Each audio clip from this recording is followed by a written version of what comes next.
아삼의 마스길, 즉 아삼의 세마 설교라는 제목으로 말씀을 드리겠습니다. 모든 사람은 육체의 한계를 가지고 일정 기간, 주어진 시간과 공간적인 제약을 받고 살아갑니다. 때문에 모든 사람은 극히 편협된 시각과 주관적 판단을 할 수밖에 없습니다.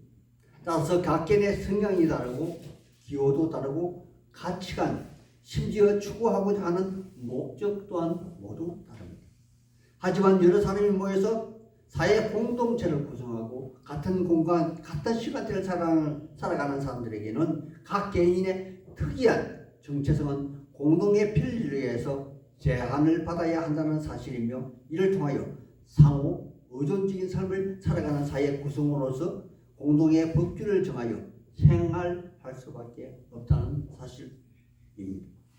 이는 곧 한 사람의 정체성이 정상적으로 보호를 받기 위해서 역으로 상대방을 지극히 존중하고 보호해야만 하는 그런 규정으로서 공동체가 이를 다 같이 지켜 보호하고 실제로 여기에 전체 구성원들이 참여해야만 한다는 사실입니다.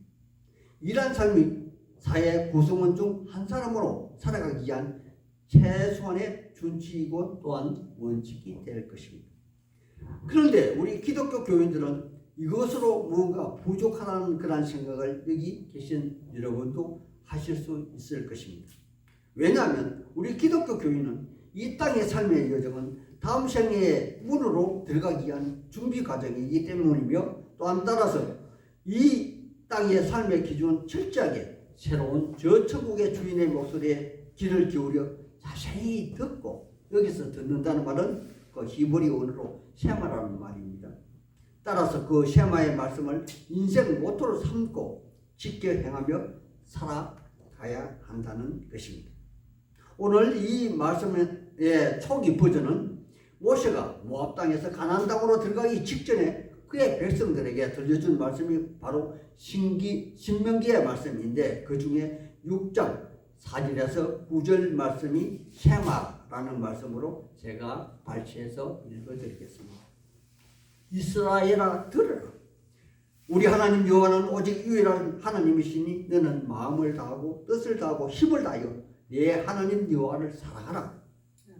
오늘 내가 내게 명하여 이 말씀을 너희 마음에 새기고 내 자녀에게 부지런히 가르치며 집에 앉아 있을 때나 길을 갈 때나 누워 있을 때나 일어날 때나 이 말씀을 강론할 것이며, 너는 또 그것을 내 손목에 메어 기호를 삼으며 내 미간에 붙여서 표로 삼고 내 집 문설주와 바깥 문에 기록할지니라. 아멘. 즉 우리가 흔히 쉐마라 알고 있는 이 말씀인데, 왜 이 말씀이 중요합니까? 이는 당시 애굽 땅의 종의 삶에서 가나안 땅 자유인의 삶으로 전환되는 그러한 삶의 준칙이기 때문에 그럽니다. 이는 하나의 비유적인 표현으로서 장차 죄의 최종 목적지가 사망인데, 종살이에서 영원한 생명으로 전환되는 그러한 표현을 대변하는 것이며, 또한 우리 예수님의 종국지이고도 최종적인 말씀으로 기결이 되기 때문에 그럽니다. 제가 증명을 한번 해보겠습니다. 예수님 당시 최대 율법학자인 바리새인들과 제사장들의 그룹인 사두개인 앞에서 한 율법사가 예수님에게 질문을 합니다. 어느 계명이 가장 큰 계명입니까? 바로 신명기서의 말씀을 우리 예수님은 인용하시고, 이 땅의 삶의 자세까지 첨가하여 우리 예수님은 그들에게 알려주고 있습니다. 이것이 바로 마태복음 22장 37절의 말씀입니다. 예수께서 이르시되, 즉 예수께서 말씀하시되 들으라 이 말이죠. 너희는 내 마음을 다하고 목숨을 다하고 뜻을 다하여 주 너희 하나님을 사랑하라 하셨으니 이것이 크고 첫째 되는 계명이요, 둘째도 이와 같으니 내 이웃을 내 자신같이 사랑하라 하셨으니 이 두 계명이 온 율법과 선지자의 강령이니라. 그렇게 말씀을 하셨습니다. 따라서 오늘 여기 아삽의 쉐마 들으라 설교는 모세 이후 우리 예수님의 가르침 사이에 수많은 선진자들이 그들의 입장에서 최종 목적지로 향하는 삶의 여정을 쉐마 들으라 라고 하신 설교 중 하나라는 사실을 여러분은 오늘 말씀을 읽으면서 또한 기억해야 하셔야 할 것입니다. 그러므로 구약 성경에서 쉐마 즉 들으라 설교는 모세처럼 왕자의 삶을 살면서 깨닫지 못한 영원한 삶의 이치를 양치는 목동으로 인구의 삶에서 깊은 통찰력으로 깨달음을 얻은 선지자들이 그들의 입장에서 정말 안타까움이 절절히 묻어나는 탄원으로서 그 당부의 말씀 이스라엘 전체와 또 다음 세대에게 전파되고 또 그 말씀대로 모두의 삶이 변화되기를 소망하는 마스길 교훈으로 기록된 실제 삶의 철학이다 이 말입니다. 본문의 말씀을 한번 보겠습니다. 먼저 저자의 양력에 대해서 말씀드리겠습니다. 아삽 그는 원래 레위 사람으로서 성전에서 노래하는 평범한 자의 삶을 살았습니다. 그러다 다윗의 베레사 우사 사건, 즉 잃어버린 법궤를 되찾아오는 그러한 사건에서 레위 사람만이 법궤를 어깨에 메고 운반해야 한다는 충원을 그는 다윗에게 올리게 되므로 그가 아삽을 발탁하여 오늘날 성가대 3대 악장인 헤만, 아삽, 에단 중 한 사람으로 그렇게 발탁이 되었다는 것입니다. 그리고 역기야 29장 30절에 보면 후대에 히스기야 왕은 헤만과 에단은 전혀 언급하지 않고 빼버리고 오직 아삽과 그를 다윗과 더불어서 선지자라 부르고 그가 남긴 시로서 여호와께 찬송하게 하였다는 사실을 적시하고 있습니다. 즉 그가 하나님의 비밀을 깨달은 선견자 반열에까지 그는 올랐던 것입니다. 그럼 본문을 몇 단락으로 나누어서 한번 살펴보겠습니다. 첫째 단락 1절에서 8절 이렇게 가로를 한번 쳐보세요. 말씀으로 이스라엘 역사의 전성입니다. 그는 1절에서 자기 자신의 교훈이 아니라 하나님의 말씀이라 그렇게 전합니다. 내 백성이여 내 교훈을 들으며 내 입의 말에 귀를 기울일지어다. 아멘. 이렇게 하나님의 입의 말씀을 쉐마 마스길 교훈적인 설교로 전하고 있는 것입니다. 그리고 하나님의 말씀은 오랜 기간이 지난 후에 그대로 그들의 조상들에게 의해서 증명되고 사실로 판명된 이스라엘 역사라.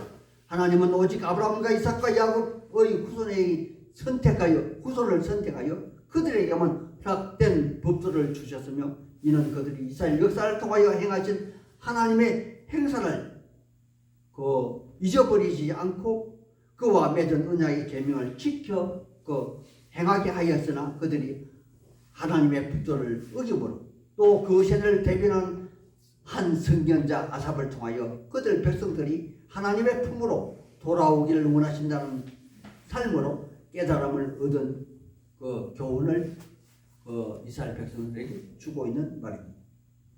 두 번째 단락 9절에서 16절 말씀입니다. 망각의 죄를 그는 언급하고 있습니다. 하나님의 사람들이요 먼저 죄라면 무슨 생각이 드십니까? 바로 사망. 여러분은 이 사망을 떠올릴 것입니다. 그렇습니다. 한 개인의 죄는 전국적으로 사망입니다. 그렇다면 민족에게 주어진 죄는 곧 그 민족이 패망하고 나라가 없어지는 것을 뜻하는 것이겠죠. 여기 아삽은 에브라임 지파 즉 요셉의 후손으로서 남유다와 갈라진 북이스라엘 여로보암이 세운 나라를 의미하고 있습니다. 따라서 요셉의 후손 여로보암과 그를 따랐던 열 지파는 호시아 9년 BC 722년에 애굽 왕 소의 도움을 청하였지만 여의치 못하고 그 아수로 살만 에셀 왕에게 멸망하고 맙니다. 그렇다면 그들 북이스라엘이 저지른 죄는 그 아삽은 어떻게 적시하고 있는 것일까요? 바로 그들과 그들의 조상이 살아온 이스라엘 역사를 망각한 것으로서 아삽은 몇 가지를 하고 있는데 한번 살펴보겠습니다. 첫 번째, 에브라임 지파는 하나님을 의지하지 않고 그들의 병장기를 의지하였으므로 예측에 애굽이 이스라엘을 무시하다 하나님이 모세를 통하여 피, 개, 이, 파, 돌, 악, 우매, 흑장 즉 10가지 장, 피장, 개구리장, 이장, 파리장, 또 돌림병, 악질, 종양, 우박, 메뚜기, 또한 흑암, 장자의 죽음 이렇게 10가지 재앙을 내리신 것을 그들 망각했다는 것입니다.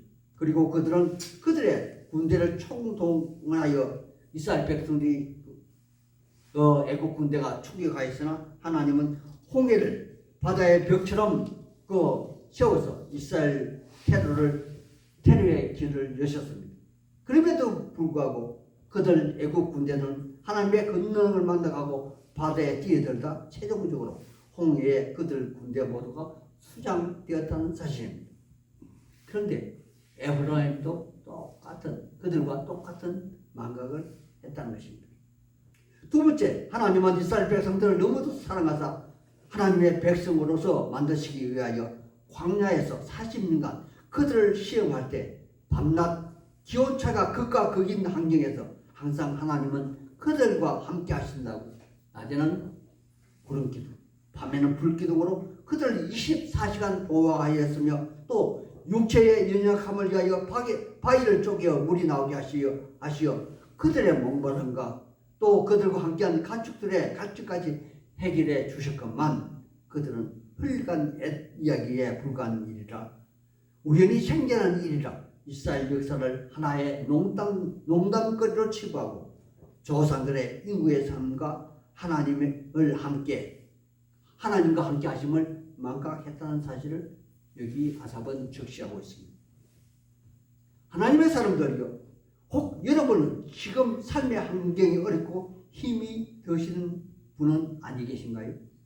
아마도 우리 대부분의 기독교 교인들은 느끼기에 자기 자신의 삶이 힘이 들고 고달프다고 많이들 느끼실 것입니다. 혹 우리 교인 중에는 그렇지 않은 분들도 있으실 것입니다. 하지만 이러한 어려운 환경을 현대교회, 즉 우리나라 교회 강단에서는 신학적으로 광야의 삶이라 그렇게 표현하고 해석합니다. 그렇다면 광야 생활의 인생길을 어떻게 여러분은 대처하고 어려운 난관을 어떻게 헤쳐나가실 것입니까?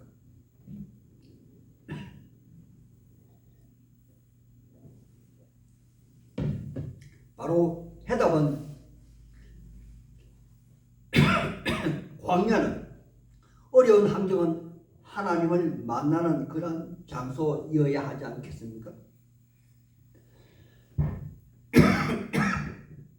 세 번째 단락으로서 17절에서 31절의 말씀으로 그들 에브라임 지파는 하나님을 시험한 죄를 저질렀다는 것입니다. 17절에 그들은 계속하여 하나님께 범죄하고 광야에서 지존자를 배반하였다고 그렇게 아삽은 적시하고 있습니다.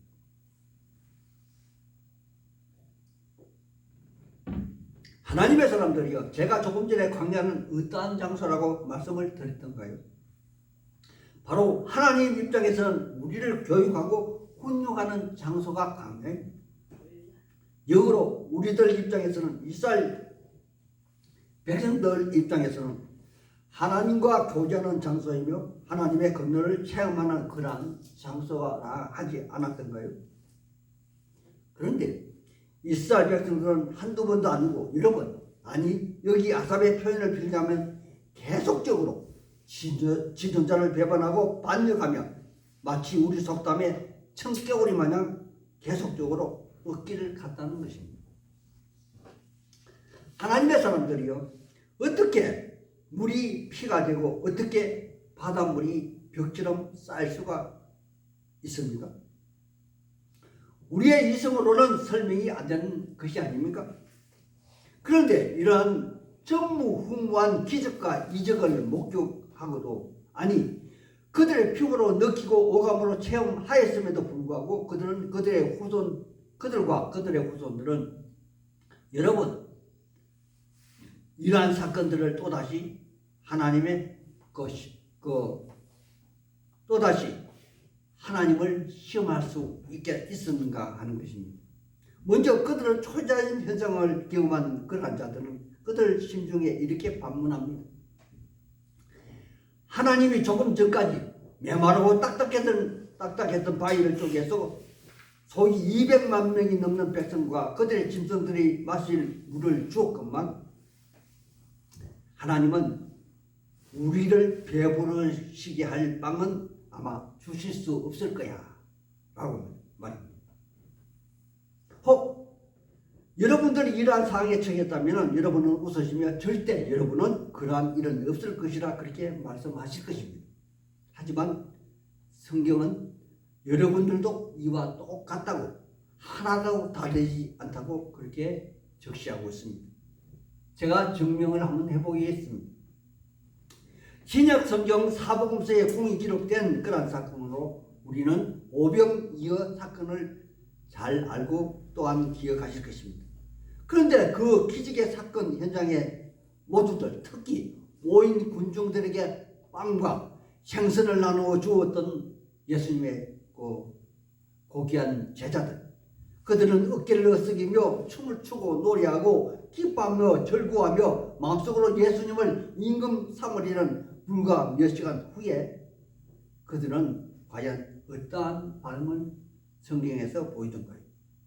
바로 강 건너 배를 타고 가면서 또다시 그들은 먹을 빵 걱정을 하지 않던가요? 남은 빵이 얼마 안 되는데 남은 것이 오직 한 끼 요기도 안 될 것이다. 그렇게 그들은 걱정했다는 것입니다. 저 역시 마찬가지입니다. 예측에 딸나이가 아파서 의사들이 배를 전부 가르고 어떻게 수술 방법을 정할지 몰라서 쩔쩔매고 있을 때 하나님은 기도하는 나에게 환상으로 수술하는 방법을 알게 하셨고 그 방법으로 의사들이 수술하여 후유증 없이 그렇게 완쾌할 수 있었지만 딸아이가 시집간 지 몇 년이 됐는데 이세가 늦는다고 저는 얼마나 노심초사 하나님께 매달렸는지 뒤늦게 딸아이와 또한 사이가 할아버지 복권 탐정권을 나누어 줄 때 정말 저는 눈물이 핑 돌더라고요. 이것이 모두 하나님의 불신한 죄가 아니던가요? 여기 아삽은 이스라엘이 하나님을 믿지 아니하므로 하나님이 이스라엘을 향하여 노를 발하였다고 말하며 또한 이스라엘이 그들의 구원 하나님을 의지 아니한 거로 연거라 그렇게 21절에 말하고 있습니다. 이어서 또 한 가지 아삽은 사건 하나를 더 제시하고 있습니다. 바로 민수기 11장 31절 이하의 메추라기 사건으로서 하나님은 지중해에 하나님의 바람이 불게 하셔서 한 사람이 하루길 정도 걸어가는 그러한 거리에 두 겹이 우리가 한 겹에서 이 중지에서 팔꿈치까지 길이를 의미합니다. 그러니까 보통 한 45cm에서 50cm를 이야기하는데 두 겹이 정도로 쌓였다고 합니다. 메추라기. 그러니까 약 90cm 정도로 쌓이고 또 그 쌓인 것을 한 사람당 약 2200리터 어마어마한 그런 숫자를 거두게 했다는 것입니다. 저는 2200리터가 얼마나 되는지 실감도 못하고 잘 모르지만 아마 엄청 많이 거둔 것 같습니다. 하나님의 사람들이요. 그런데 이런 물질의 축복요 이스라엘은 과연 어떻게 되었을까요? 민수기를 기록한 성경 기자는 이 사건을 기브론 핫다와 즉 탐욕의 무덤이라고 말하고 여기 아삽은 30절에 이렇게 적시하고 있습니다. 저희가 그 욕심에서 떠나지 아니하고 저희 식물이 아직 그 입에 있을 때 하나님이 놓아서 살찐 자를 죽이시고 이스라엘 천민들을 쳐 엎드리셨다라고 말해요. 그러므로 하나님의 사람들이요 분에 넘치는 물질의 축복은 복이 아니라 바로 진노요 저주가 될 것이므로 너무 부자 되시고자 하지 마시길 바랍니다. 네 번째 단락으로서 그 짓으로 회개한 32절에서 39절의 말씀입니다. 하나님의 사람들이요, 회개가 무엇입니까? 양심에 끌리는 행위에서 돌이키는 것이 회개가 아닙니까? 그들은 기브론 핫다와 즉 탐욕의 무덤에서 힘있는 청년들이 죽어나가는 것을 목격했습니다. 그리고 살찐자가 죽는 것도 목격했습니다. 하지만 그들 이스라엘은 교훈으로 타단치석으로 벤치마킹 하지 못하고 믿으려 하지 않았습니다. 그때 하나님은 이러한 사건들을 믿지 못하는 그들을 경고하게 하나님은 죽음에 이르게 하셨다는 것입니다. 그러자 그들은 즉시 돌이켜서 지푸라기라도 잡는 듯 그런 심정으로 하나님을 찾았고 간절히 기도했습니다. 그들의 입으로 그들의 조상들이 늘상 입에 달고 귀에 익은 그러한 말씀을 그들은 이 기도를 하게 되었다는 것입니다. 하나님은 피할 바위 반석이시요 구원의 주심을 고백하며 그들은 일제히 서은 기도를 하나님께 드립니다. 하지만 조금만 형편이 나아지면 금세 돌변하여 어쩌다 그렇게 되었겠지. 사람이 우인이라는 것이 있지 않느냐 반문하며 돌아서며 자기가 했던 서은 기도를 무시하며 그들은 시켜 행하지 않았다는 것입니다. 이러한 상황을 여기 시인은 36절 30절에 이렇게 기록하고 있습니다. 우리 마음의 경각심을 갖기 위해서 36절 37절 말씀을 다 같이 한 목소리로 읽어보겠습니다. 36절 37입니다. 같이 읽겠습니다. 시작. 그러나 그들이 입으로 그들에게 악청하며 자기 혀로 그들에게 거짓을 말하였으니 이는 하나님께서 행하신 그들의 마음이 정함이 없으며 그들의 언약에 순실하지 아니하였으므로다. 아멘. 제가 아주 애측에 저희 장모님 아시죠? 장모님 그 간증을 하나 하겠습니다. 장모님이 옛날에 굉장히 아프셨습니다. 저는 그때 믿음으로 예수님 이름으로 기도하면 금방 나을 수 있는 병이다. 그렇게 장모님한테 이야기했습니다. 그러자 장모님은 한번 기도해 보라고 했습니다. 그런데 제가 한 가지 제안을 했습니다. 만약 아픈 것이 낫게 되면 한 번은 꼭 교회에 가셔야 됩니다. 출석해야 됩니다. 그렇게 다니면는데 우리 장모님이 그렇게 되었습니다. 낫기만 하면 교회에 한 번은 가주지. 그렇게 말씀하시더라고요. 그랬더니 그러고 나서 제가 예수님 그 이름으로 장모님 배에다 손을 넣고 기도하기 시작했습니다. 한참을 기도했더니 저 환상 중에 이 병이 난 것을 하나님이 알게 주셨습니다. 나았습니다. 아픈 것이 나았습니다. 라고 이야기하니까 정말 나았는가? 예, 정말 나았습니다. 약속 꼭 지키셔야 합니다. 라고 말했습니다. 그 이튿날 장모님을 그날 지나고 그 이튿날에 장모님한테 물었습니다. 이제 나았으니까 교회 한번 가셔야죠. 아니 어쩌다 나왔겠지. 내가 병원에 몇 번 가고 약도 먹고 한약방에도 가고 침도 맞고 어느 것이 걸려서 나았는지 어떻게 아느냐 그렇게 말씀을 하시더라고요.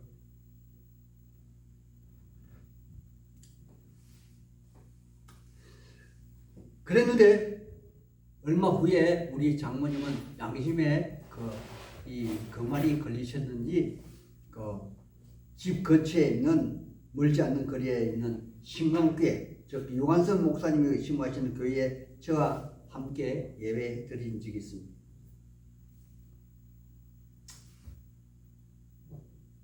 하지만 여기 이스라엘 백성들은 우리 속담에 화장실 갈 때와 가기 전과 화장실 갔다 온 후에 이 일이 다르다는 것처럼 그들은 이스라엘 백성들은 그들의 서원을 지키지 않았습니다.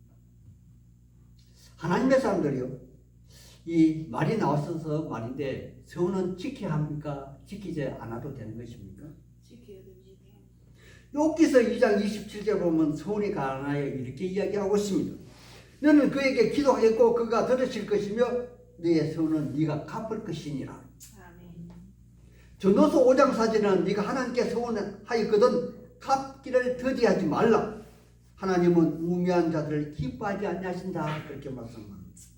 즉 서원을 갚지 아니한 자는 우매한 자. 우매한 자는 매를 맞아야겠죠.